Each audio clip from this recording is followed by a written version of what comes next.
Good morning, spiritual family. Welcome to Unity Spiritual Center of Portland. I'm Reverend Lisa Davis, and as we gather, I just invite you to remember that we are creating an energy field of love. None of us are by ourselves.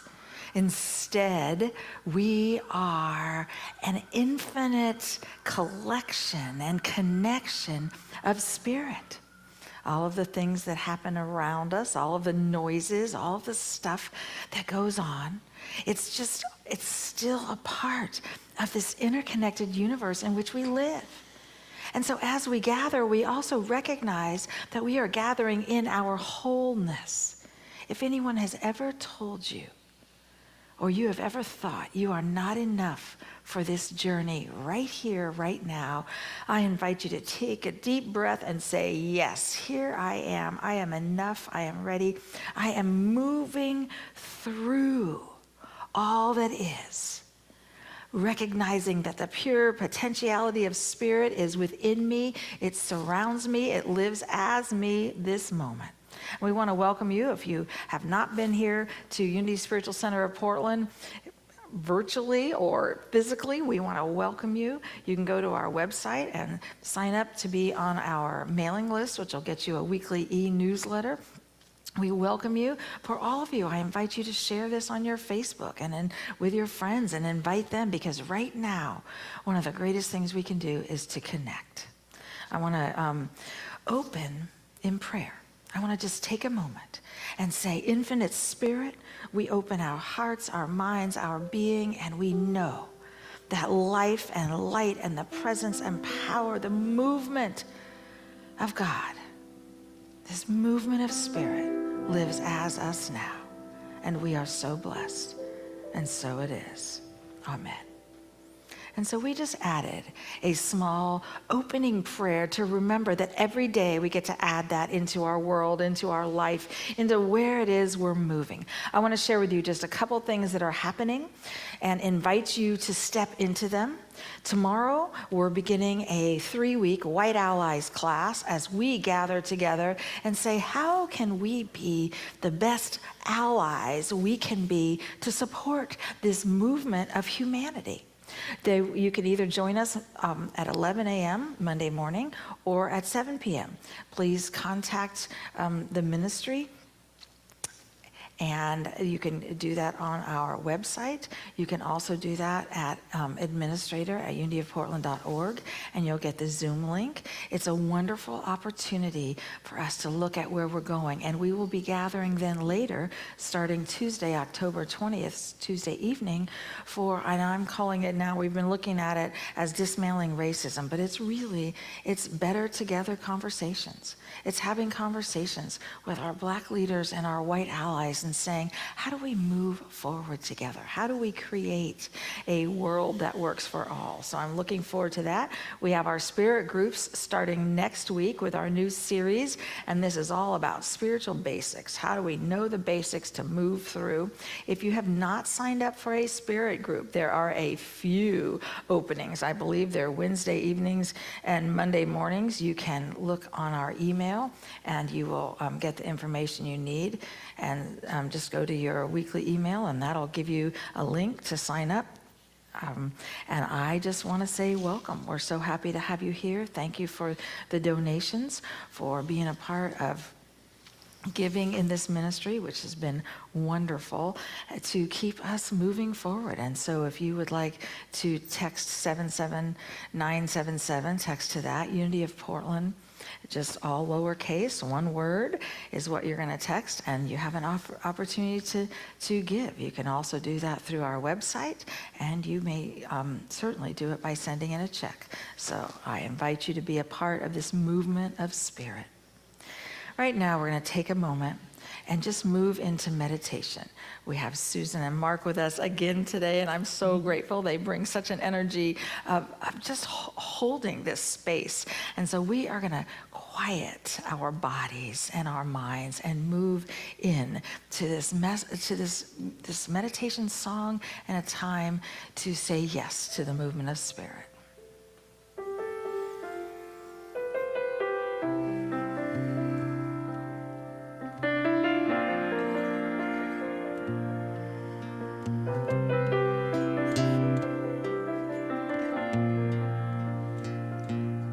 send my love over the mountains. I send my love over the sea. I send my love into the heavens, and it returns to me.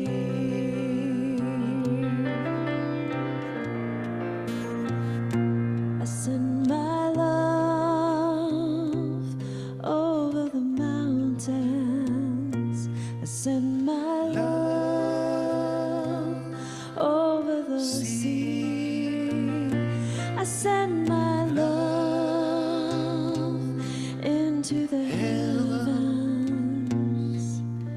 and it returns to me. I send my love. I invite you to relax into your chair wherever you are and recognize that the truth of your being, this one presence and one power, is love. To identify with that love, to become aware of the movement of love within your being. Turning within, relaxing our bodies, and being aware that the core, the center of our being, the center of my being is love. I breathe this in, and I breathe out any concerns or cares. I am love. I allow love to be my guide this day. One presence, one day, one moment. I am love. I rest in this awareness. I call it forth. And in this silence, I allow the very vibration of love to move throughout my being. I am love in the silence.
As I allow myself to stay centered and to remember that at any time I can quiet myself and remember that the truth of my being is love. It is peace. It is presence. It is a cellular vibration that matches the vibration that encircles this globe, the universal energy of love. As I allow myself, my being, to remember this, I allow it to infuse me with gratitude, with a remembering that each step I take is one of connection. It's one of presence, and I am enough for this day. And with that understanding, I am so grateful.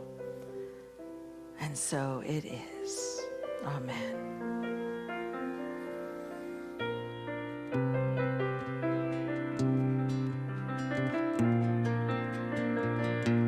Send my love over the mountains. I send my love the sea. I send my love into the heavens, and it returns to me.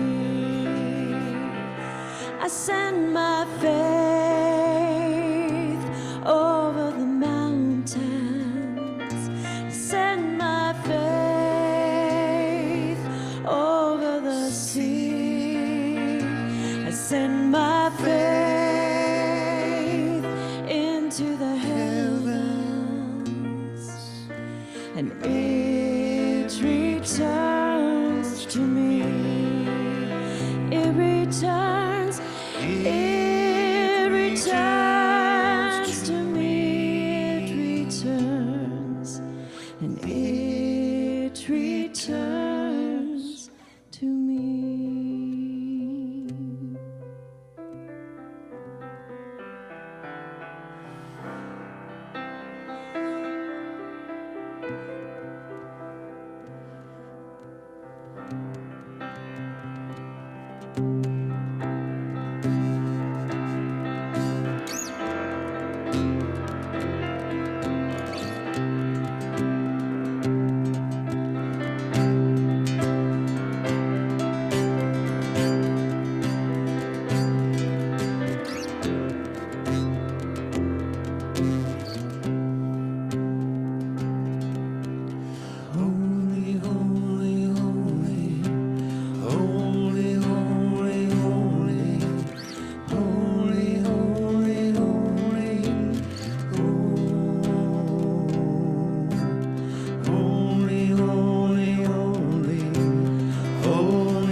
We are holy, holy, holy. Thank you, Susan Breakall and Mark Pearson. Thank you, thank you.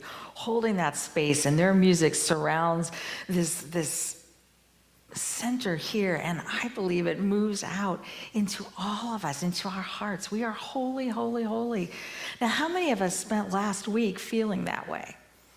I'd love to be able to see hands and see if any of those hands go up, because I know that each of us is being invited into these journeys, and they are something. I don't know any other word to say other than they are something right now.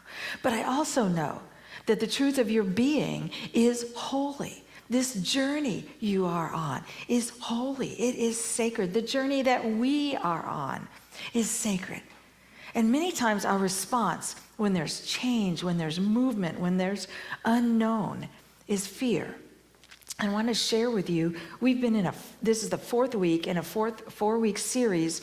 We've been using Pamela Chardon's book, Practicing Peace in Times of War. And I also have been just playing with a book that she has called When Things Fall Apart. She has all these teachings that are powerful. But this one says, fear is a natural reaction to moving closer to the truth. Think about that. Fear is a natural reaction to moving closer to the truth. So what if every time we're afraid in our life, we're actually moving into another holy space, another place where we have the opportunity to find answers and to find movement and to find a place in there in the unknowing. Right now, there's so much unknowing. And my desire for each of us, as we move through the next month until there's a very large election, it's coming up. And I want us to say, how would I like to make this journey? Not be simply out in the wind saying, well, whatever happens, happens, and I'm gonna, do the best I can to react. I believe we also, yes, and in the unknown, we have the ability to choose both the center that we hold, and if we get off it, that's okay too. But we have the ability to do that and the principles that we stand in. Next week, we're actually starting a 6-week series on our principles, on just basic spiritual principles that move us through these ideas, because they're both there. Keeping a center and knowing what principles we live by and believe in, they are the fuel that allow us to move through times of change. Times of huge change. And so Pamela Chardon in When Things Fall Apart, I want to just share with you, she said, fear is a universal experience. Even the smallest insect feels it. So congratulations. If you felt any fear in the last 6 months, then you're right with everybody else. It is a universal experience. She said, it's not a terrible thing that we feel fear when faced with the unknown. It's part of being alive, something we all share. And so fear has been separating you and making you feel isolated and making you feel like something's wrong with you. I invite you to open up again and allow your body to know, I am holy, I am enough for this journey, and this sacred journey, I'm right where I need to be, and so are those around me. And she also said, we react against the possibility of loneliness, of death, of not having anything to hold on to. Fear is a natural reaction moving closer to the truth.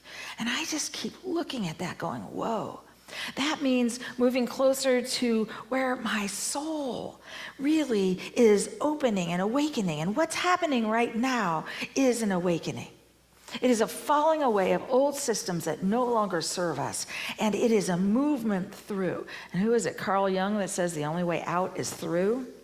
We're going through this. We're not just going in and being left with nothing there and we don't have the support and the love and all. We have what we need in this moment. It is a holy moment. And I invite you to say yes to where you are as being perfect for your awakening, perfect for the next step, perfect for the next soul growth that you've said yes to. Myrtle Fillmore, one of the co-founders of Unity, said, God is life. We make that life into living. God is love. We make divine love into loving. God is substance. And she was talking about the quantum field. She said, we make the substantial reality and bring it through into the manifest world. So God, the infinite presence within us is life. It is love. It is substance. It's there. It's vibrating. And we're the ones that get to be the channels and remember to allow it to move through us. Sometimes we feel like just giving up and saying, oh, I can't do that. What do? I want to say, We can. And no matter where we fall or what we do, we are moving forward. This is who we are. This is where we're going. And so for the last 3 weeks, and then today, the 4th week, we've been using Pamela Chardon's Practicing Peace in Times of War. And sometimes I laugh at it thinking, wow, is that where we are? And I realize wars happen in our hearts. They happen in ourselves. And I want to say right now, our practice is one of presence. Alan Watts says, stop measuring days by degree of productivity and start experiencing them by degree of presence. And that presence is a capital P. Stop measuring days by degree of productivity and start experiencing them by degree of presence. I would invite you to continually enfold your being with presence, with the knowing that there is one presence and one power, and it's within you, and it does vibrate at you as you. And as we create the habit of living within that, that presence goes with us into wherever we move or whatever we do. And I thought there was something really, really logical. Sharon Mitchell, one of our great friends here, shared some writings by a powerful woman named B. Tall Libra. That's her Facebook page name. And this is what she said. And Tall, by the way, stands for Thrive, Aspire, Laugh, and Love. And I loved that. And she was sharing, this was last week sometime, and she said she's getting ready for the fall, for winter, for dark days, by getting all the sun she could now, by getting in shape. And she said, I collect it all so that as I move through the fall and the winter in Portland, I have what I need. And she said, that way I don't go so far down that I can't get out. And she said, right now, all of us need to be going up a mountain. She said, I want you to gather your gear, and wherever you are right now, I don't want you to think about just surviving here. I want you to be moving up, and I call it a spiritual mountain. Where are we going? Are we climbing higher in our consciousness? Or do we just say, oh, I can't do it. What do? I don't know what to do. I give up. She said, get your gear for life. Look at why you do what you do. What brings you meaning and joy? Find the important things in your life. Stay focused on what is important in your life and in this world, and keep climbing this mountain. Collect your steps. Go further up the mountain, and I put of consciousness. And she said, there is an election coming, and we do not know what will happen. But she said, collect your energy, collect your positivity, collect your knowledge, and climb now. I want you to be further up the mountain. So if there is an outcome you don't want, I want you to be further up the mountain. You'll backslide, but not down into the crevices, because you will have been higher up the mountain. And then you get back up and you keep going. We aren't giving up for anything. And I just loved the idea of just all of life is collecting what we have and what we know, and having the courage to take the journey in front of us, whether we know where it's going or how high the mountain is. The first time I went to Mount Hood, I kept saying, are you sure there's a mountain there? And my sister kept saying, it's a beautiful mountain. I couldn't see a thing.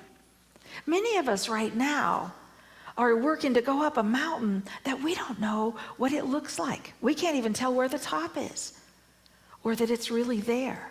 But I want you to know this spiritual awakening is just that. It is just that. And a lot of it that we have the ability to control are our thoughts. In Proverbs, it said, above all, be careful what you think, because your thoughts control your life. That is what we've been looking at, meeting fear with faith.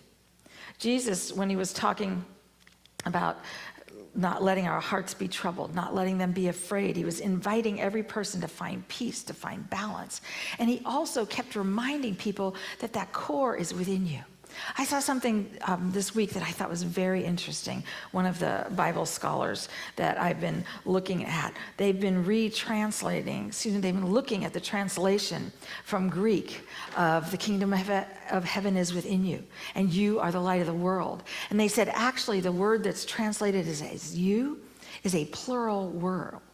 It's not male, it's not female, it's plural. And they said probably In a lot of places in this country, it would say you all. It is a group word. It's about the idea that that presence and power is within all of us.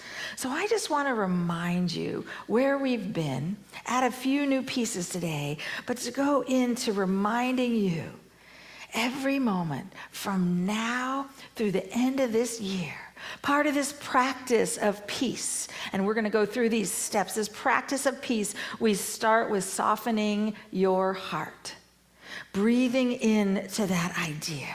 Peace is softening what is rigid in our hearts. We can talk about ending war, and we can march for ending war. We can do everything in our power, but war is never going to end as long as our hearts are hardened against each other. Whether the heart is closed or the heart is open has global implications. And this is Pema Chardon. She says that right now, everyone is enraged at everyone else's wrongness. What if we just decided to find a balance in our hearts and began to open, to soften the ridges of our own heart, work to find our own center, and recognize that what it actually does is begin to set a pathway for humanity to evolve through. And she said it has implications throughout generations when we have the courage to soften our hearts. And then, of course, we've been talking about the courage to wait, patience, to just hold whatever is there that's been rigid in our hearts and to hold it, to allow ourselves to embrace it, to remember it. Patience is the antidote to aggression. When you feel it happening and it's hooked you or it's gotten you, patience. Softening our hearts, allowing ourselves to sit there. She said, someone insults us, and initially there is a softness there. If you can practice patience, you can catch it. But usually you don't even realize that there was any softness. Pause, refrain from acting. Be honest about what you're feeling, but don't fuel the rage. It's okay to feel. It's what we do to fuel it. And of course, the next one we looked at was let go of the hook or don't bite the hook. That can take hours of our time. Focus on the present, soften your heart, wait, be patient, and let go of that hook. Let go of that which you think is enraging you.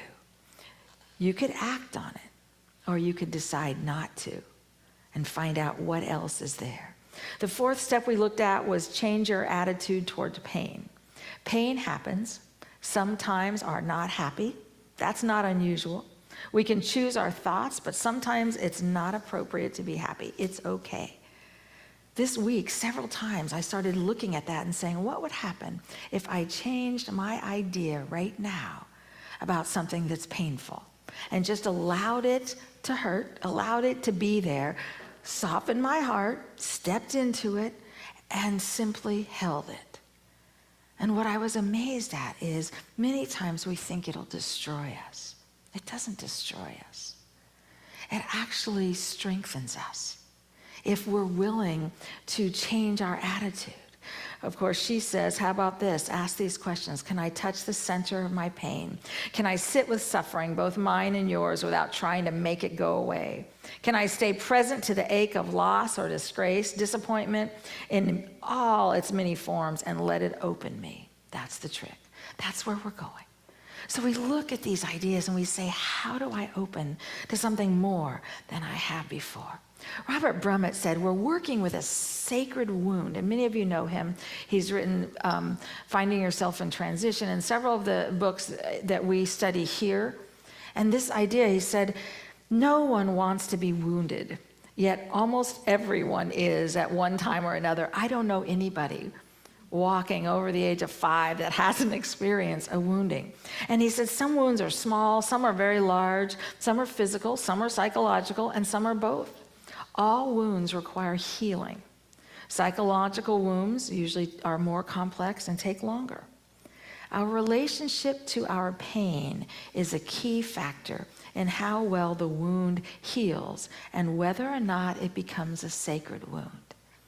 He said, even though every wound has an opportunity to be a sacred wound, Many times we don't allow it to be that.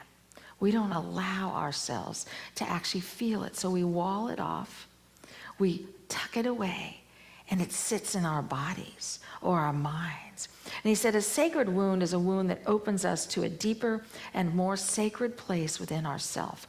I personally believe that's where we are right now. We can think, oh, it's just happening here and here and here and here, and this is awful, and somebody's to blame, and all of those things. And with wounds, that's always true. But there's also the sacred aspect, the aspect of allowing it to open us, allowing it to move through us. He said, our broken humanness is an opportunity for the soul to reveal itself. The broken places all often allow the inner light to shine through. And that betrayal is where we move forward from. Rumi said, be like a tree, let the dead leaves drop. Be like a tree, just let everything, everything that needs to go, let it go. The next piece that we were looking at was this idea of compassionate abiding, just holding it with caring. Albert Einstein said, a human being is a part of the whole called by us the universe, a part limited in time and space. Each person experiences themselves, their thoughts and feelings, as something separate from the rest, a kind of optical delusion of consciousness. And he said, all of humanity is experiencing an optical delusion of consciousness. We think we're separate. And he said, this delusion is a kind of prison for us, restricting us to our personal desires and affection for a few people near us. Our task must be to free ourselves from this prison by widening the circle of understanding and compassion to embrace all living creatures and the whole of nature in its beauty. How do we allow our heart to expand and hold something more? This idea of compassionate abiding, and Pema Chardon said it's a practice, a spiritual practice, where you allow what you have an aversion to, something that hooks you, something that you don't like. She said, allow it to arise and to gradually no longer allow it to control you. Simply hold it with compassion. For myself, as I've been working to do that, I realize I can hold it with prayer and say, here, Spirit, this holy thing, I hold a place for it to expand me, for my understanding to be expanded, and for the ability each one of us has. And sometimes we're just, can I get from here to here to here? This is all present moment stuff. And when we get all flustered, let yourself be flustered and hold yourself in compassion. And then get up again, soften your heart, and begin the path, because it is sacred. So she said, connect with something you have an aversion to. Connect with a feeling of aversion. Let your thoughts about the person, the place, the memory that caused that aversion, let them go. And just feel what aversion feels like. And I've been practicing this. It's fascinating. I'm like, oh, that's what anger feels like.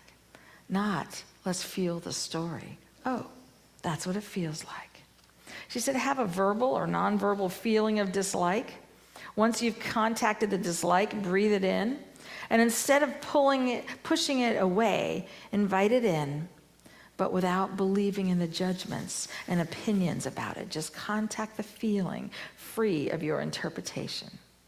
And when we do, we find something so much more. And she said, where it brings us is the ability to abide in the unknown with acceptance and love. That's where we're going.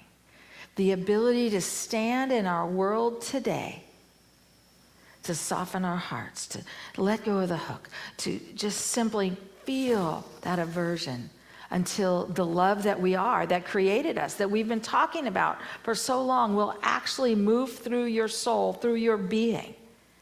And when it does, something so much larger is created. Rudolf Barrow, a German political thinker, said, "When an old culture is dying, the new culture is created by those people who are not afraid to be insecure." When an old culture is dying, the new culture is created by those people who are not afraid to be insecure. So you may say, how can you be talking about practicing peace and inviting me to be willing to be insecure? And she called it positive insecurity. Basically, hold it. Hold it in our hearts. Hold it wherever we are right now. Oh, I don't know what the outcome of this is. Oh, this beautiful being that I love, I don't know what the outcome of their journey is. Oh, I don't know what the outcome of this is, or this is, or this is. And I bet all of us have 5 or more things that we don't know what the outcome is. But what I do know is that your heart, your being, your life, your love is enough to hold every bit of that. In positive insecurity, I'd never heard those words. It took me quite a while to think about them. And she said, what we really do, she said, when you feel insecurity, there's a groundless and unformed quality to it.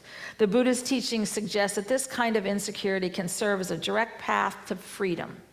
If you can stop yourself from setting off the chain reaction in your heart of aggression and misery, you can think of the groundlessness and openness of insecurity as a chance that we're given over and over again to choose a new way.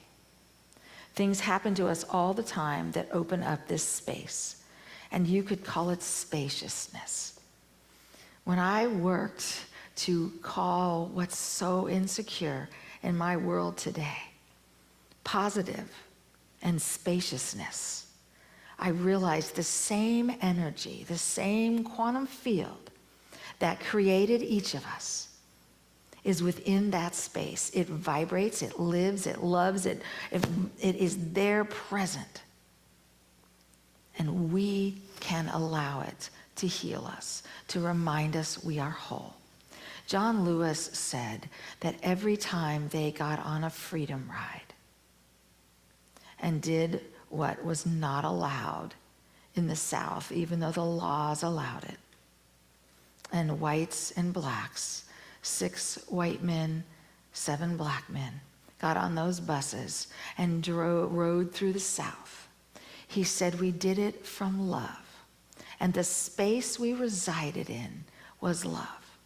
And I look at that again and again and again, and I realize transformation in our lives is a spaciousness of the pure underlying energy of the universe.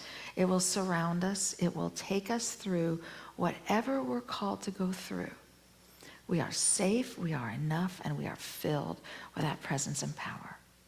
So this week, I invite you to allow the positive insecurity, the places that scare us and that don't feel very grounded, I invite you to just bless them, hold them, allow them to be, and know that the presence and power of Spirit is there with you, moving you through it. And then to set your intention to go further up that mountain, to put all of your gear on and say, what's the next step I take in this day to do that which is to be done by me? Blessings. I am so grateful to be with you this journey.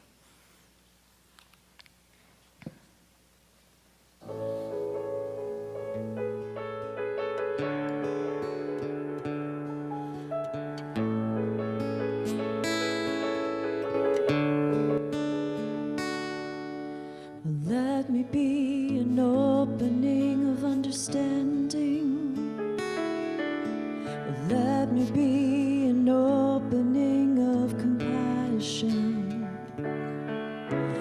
Let me be an opening so that I may fully see all the love that has been rested in me.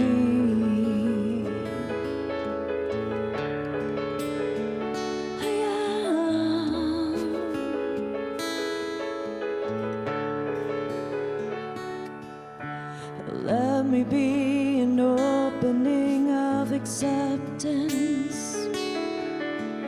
Let me be an opening of thoughtfulness. Let me be an opening so that I may fully be all the love that has been rested in me.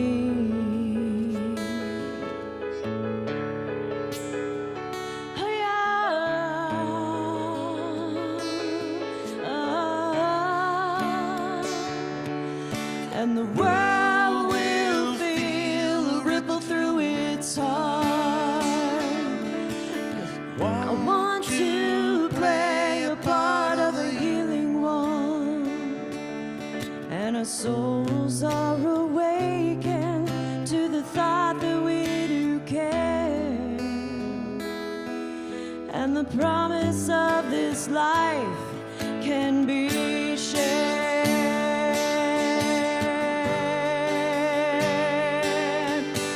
Share your life, oh, share your life. Oh, share your life, oh, share your life. Oh, share your life, oh, share your life.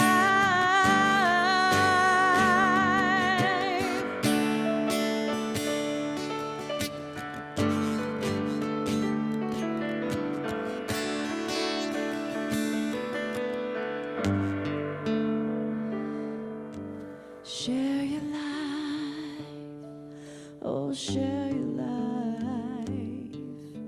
Share your life, oh, share your life.